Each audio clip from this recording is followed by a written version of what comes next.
Bismillah ar-Rahman ar-Rahim. Alhamdulillahi Rabbil Alameen. Wa sallallahu wa sallam ala Sayyidina Muhammad wa ala alihi wa sahbihi ajma'een.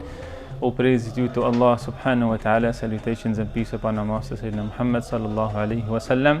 We praise and thank Allah subhanahu wa ta'ala for enabling us and allowing us to be part of the second annual Summer Dowra. This year in collaboration between DTI, al-Turath, al-Islami and Tanweer Institute. The program was a beautiful program, and this being the Khatam, I'd just like to inform the viewers about the program which started on the 15th of December, starting off with a Rawha Saf Haltimiyya, the Fatima al-Awa, presented by Sheikh Abdul Rahman Khan, and the topic was around Tazkiyah. Extracts from the book titled The Clarification of Noble Character. The book was written by our Sheikh and our teacher, Sayyidi al-Habib Umar bin Muhammad bin Salim bin Hafid. That class we went up until Maghrib, where the reading of the Mawlid Yawlami took place, the weekly Mawlid of Mahabba Foundation. That took us up until Isha. Then everyone prayed Isha in Jama'ah. Then thereafter, the attendees of the Dawra had supper together. A debriefing of the program was given, and a light-hearted discussion about some etiquettes of sleeping, etiquettes of using the lavatory, etc. And then they took rest. We woke them up just before Fajr, and thereafter that took us up until some adhkar was read, and the adhan of Fajr. Salatul Fajr was prayed in Jama'ah, and then they read the prophetic adhkar after Salatul Fajr in the form of Wird al-Latif and reading of Surah Yasin. And thereafter they took some rest and they had breakfast, and thereafter they went out for the first activity of the weekend, which was the amazing race.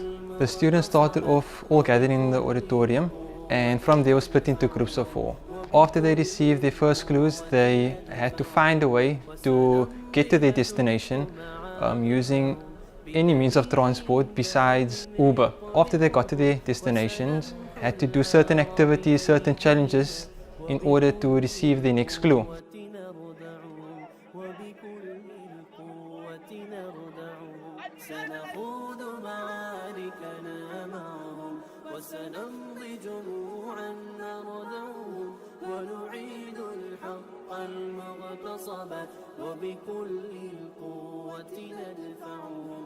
So one of the activities I had to do before getting the next clue was to sell a 2-liter bottle of Jai for 50 Rand.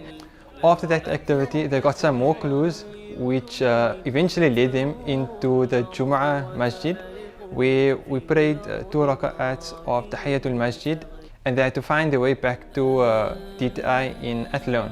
So the next activity, we were fortunate enough to have the presence of a professional firearm specialist, who then explained and displayed various forms of firearms to the youth, and also explained some pertinent information about firearms itself, its safety, and various other forms of information about firearms in general. Thereafter, we had some snacks and ate. Then we had some games in the evening. The guys went to sleep. So immediately after Fajr the next morning, we head out to Lion's Head after reading the Surah Yasin and our wird.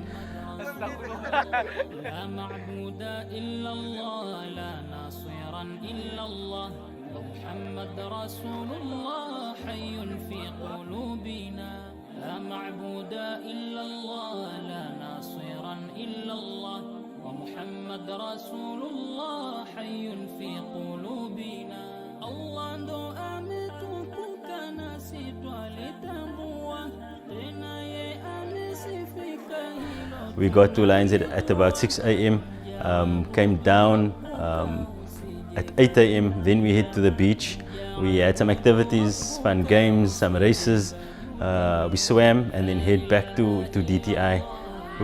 The weekend program ended, and the classes then started the Monday up until the Friday.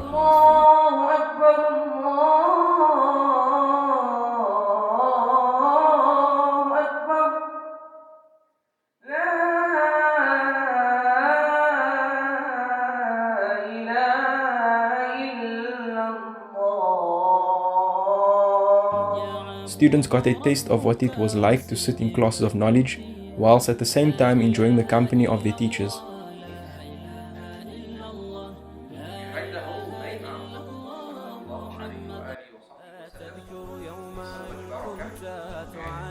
دمعة الفكر تناجي الله في صبر وترجو رحمة تسري فعاش القلب إخلاصا وصرت تحوم كالطير تحلق في ثقافات وتنهل من ربى الخير ترى ما زلت تذكرها وتذكر روعة الذكر فيهدي القلب ألحانا شذاها يفوح بالصدر ويصفو العلم راقراقا ويسقي دوحة العمر فيمحو الكون. The week was then ended off with an outing which consisted of visiting various ulama such as Sheikh Ibrahim Gabriels, Sheikh Abdul Khalik Ali and Sheikh Abu Bakr of the Sunflame Masjid, as well as visiting the Kramat of Sheikh Yusuf in Makassar.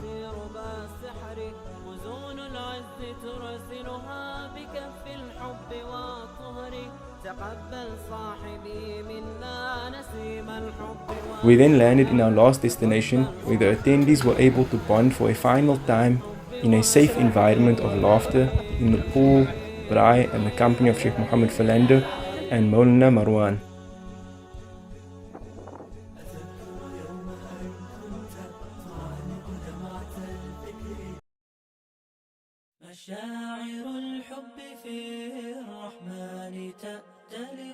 Zakin, there's a question I wanted to ask you. It's about the arkan of the deen. Yes. What is the deen? So let me just explain this to you. Let me take you back in time, a long way back. The angel Jibreel came to the Prophet ﷺ in the middle of the desert, and the Prophet and questioned the Prophet about our deen. And the Prophet answered and said that our deen is split into three: Iman, Islam, Iman and Ihsan. So he then said that Islam has 5 pillars: to believe in Allah, to make your salah, to give your zakah, to fast in the month of Ramadan, and then finally to go on Hajj if you are able to do so. Always, especially in programs and everything, like Muhammad is mentioned, even sallallahu alayhi wa sallam, sallallahu alayhi wa sallam, sallallahu alayhi wa sallam. Why is it that we do this? Oh, so Rasulullah sallallahu alayhi wa sallam says in a hadith that al-bakhilu man dhukirtu indahu falam yusalli alayhi, that the miser, the stingy person, is the one when he hears the name Muhammad, he doesn't say sallallahu alayhi wa sallam. So the stingy person means the person who is stingy to himself because he can deprive himself of blessings and rewards and barakah. So what's the poetry regarding the niyyah, and can you explain it? Okay, so the poetry is حقيقة وحكم ومحل وزمن وكيفية وشرط ومقصود حسن. This means that the haqiqah of the niyyah is to intend simultaneously at the start of the action. The hukm is that the niyyah is usually wajib. The mahal, it's where do you make the niyyah? It's usually in your heart. The zaman, the time of the niyyah, is usually at the start of the action. And the kayfiyah is how do you do it? It's different regarding for different acts of worship. The shart, there are different conditions, but one of them is that you need to be a Muslim to make niyyah. And finally the maqsood, the purpose, is to differentiate acts of worship from acts of habit. Question for you, people's always telling me niyyah. Why is niyyah so important? Rasulullah sallallahu alayhi wa sallam tells us in the hadith, إنما الأعمال بالنيات وإنما لكل امرئ ما نوى فمن كانت هجرته إلى الله ورسوله فهجرته إلى الله ورسوله ومن كانت هجرته للدنيا يصيبها أو امرأة ينكحها فهجرته إلى ما هاجر إليه. Prophet sallallahu alayhi wa sallam said that actions are solely based on his intentions. So whoever migrates, which is to leave off bad and do good for the sake of Allah and His Rasul, his migration will be for Allah and His Rasul. And whoever migrates to do good and leave off bad for the sake of this dunya, his migration will be for that which he migrated to. What does wajib means with regards to Allah subhanahu wa ta'ala? Wajib means something that you can't perceive Allah without. Okay, and can you tell me the 20 wajib qualities mentioned in the poem Aqidatul Awam? فالله موجود قادم باق مخالق للخلق بالإطلاق وقائم غني واحد واحد قادر مريد عليم بكل شيء سميع البصير والمتكلم له صفات 7 تنتظير فقدرة إرادات سمع بصر حياتنا العلم الكلام نستمر. سبحان الله. عليكم brother. Okay, وعليكم السلام. وألهمنا الإحسان ندعوك بلغنا